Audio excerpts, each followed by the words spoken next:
All right, let's jump right in.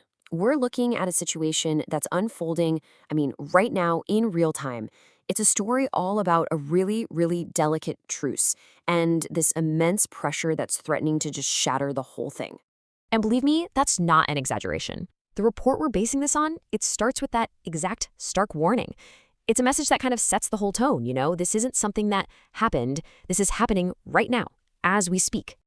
So, where does this whole story really kick off? Well, it starts with a last-minute reprieve. Now, that's a moment that should feel like good news, right?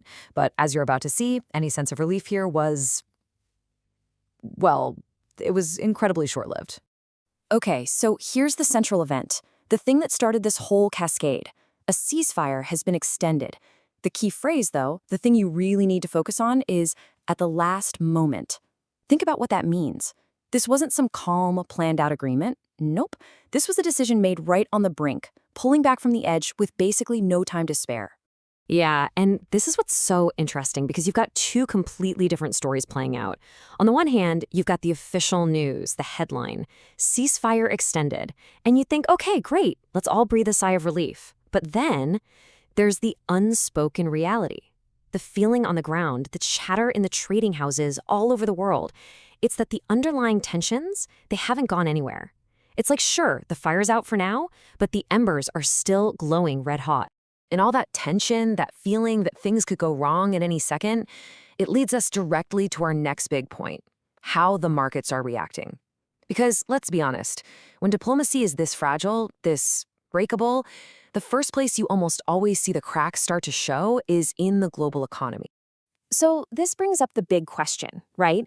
The one that's probably on your mind too. If there's a ceasefire, why is everyone so worried? Why does it almost feel like we're in more danger now than we were before? And here's the answer. It's pretty simple, actually. The markets aren't reacting to the ceasefire itself. No, they're reacting to how fragile it is.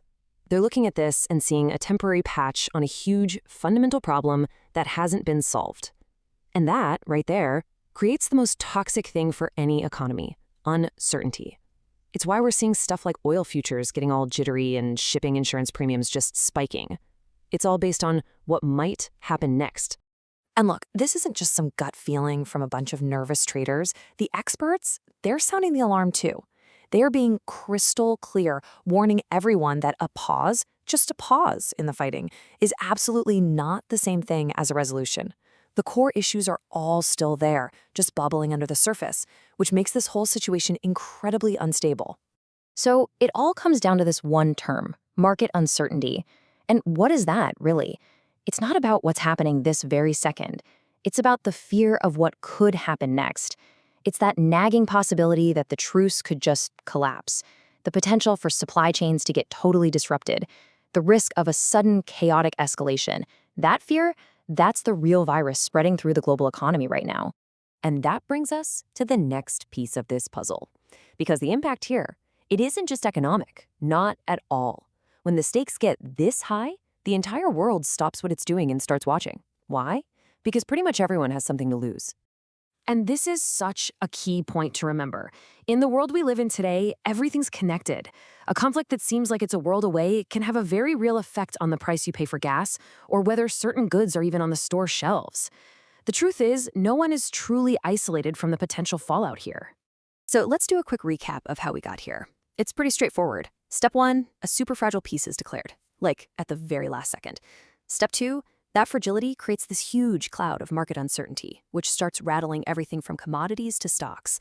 And that brings us to step 3. Because of all those potential ripple effects, the entire world is now watching very, very closely. And that, of course, is the million-dollar question, isn't it? What happens next? The thing is, this is a story that doesn't have an ending yet. The final chapter is literally being written as we speak. And believe me, the outcome is anything but certain. I mean, this quote from one of the reports really just gets right to the heart of it. The whole situation is balanced on a knife's edge. A small shift, think about that, a tiny diplomatic misstep, some kind of accidental provocation, a sudden political change. Any one of those things could be enough to completely unravel this truce and plunge everything right back into chaos. And that's really the bottom line here, the current status. The This isn't us looking back at something that happened. This is an active, ongoing situation. And the advice we're saying is clear. It's direct. Stay alert.